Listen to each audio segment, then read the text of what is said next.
Hello दोस्तों serial मंगल लक्ष्मी में हो गई है झड़प।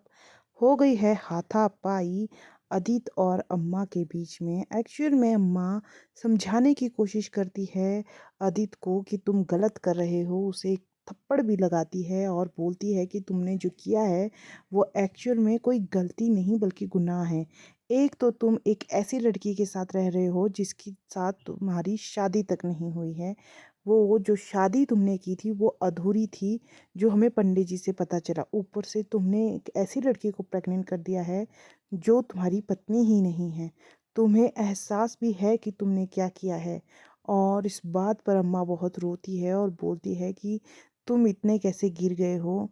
तुम्हें ना अपने बच्चे दिखे, तुम इतने बेशर्म कैसे हो गए हो। सच में भाई अदित इतना बेशर्म कैसे हो गया। और ये जो कुछ भी हो रहा है क्या ही कहें इसके बारे में, ये जो ट्रैक चल रहा है। लेकिन गाइस ये जो मंगल है, मंगल ने उठा लिया है इस बात के लिए कदम। और जब अम्मा सौम्या को हाथ पकड़कर घर से बाहर निकालने लगती हैं तो आदित्य जाता है और उसकी झड़प हो जाती है अम्मा के साथ। वो अम्मा का हाथ पकड़ता है और उन्हें झटक देता है। अम्मा का हाथ पकड़कर वो अम्मा को इतनी ज़ोर से झटका मारता है कि अम्मा दूर चली जाती है। दूर जाकर उन्हें धक्का लगता है।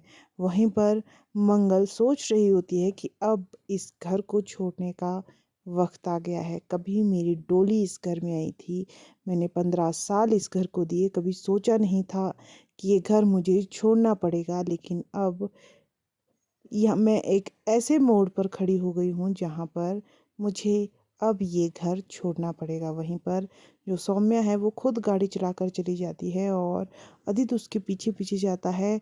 आधे रास्ते में उसकी तबीयत खराब हो जाती है, वो एक पेड़ के साथ बैठ जाती है। और जब आदित्य उससे सवाल करता है, पूछता है, तो वो सीधे सीधे बोलती है कि तुम तो अपनी अम्मा को भी ये सच्चाई नहीं बताने वाले थे। और अब जब अम्मा मुझे कभी एक्सेप्ट नहीं करेंगी, जब वो मुझे एक्सेप्ट नहीं करेंगी तो इस बच्चे को क्या एक्सेप्ट करेंगी। वो हम दोनों में से किसी को एक्सेप्ट नहीं करेंगी। अदित जो सौम्या को है वो देखता ही रह जाता है और उसे अपने गले से लगा लेता है। भाई दोस्तों अब आगे आने वाले ट्रैक में हमें ये देखने को मिलेगा कि मंगल घर छोड़कर चली जाएगी और वो किस तरीके से स्ट्रगल करेगी अपने बच्चों को पालने के लिए, अपने बच्चों को किस तरीके से पालेगी।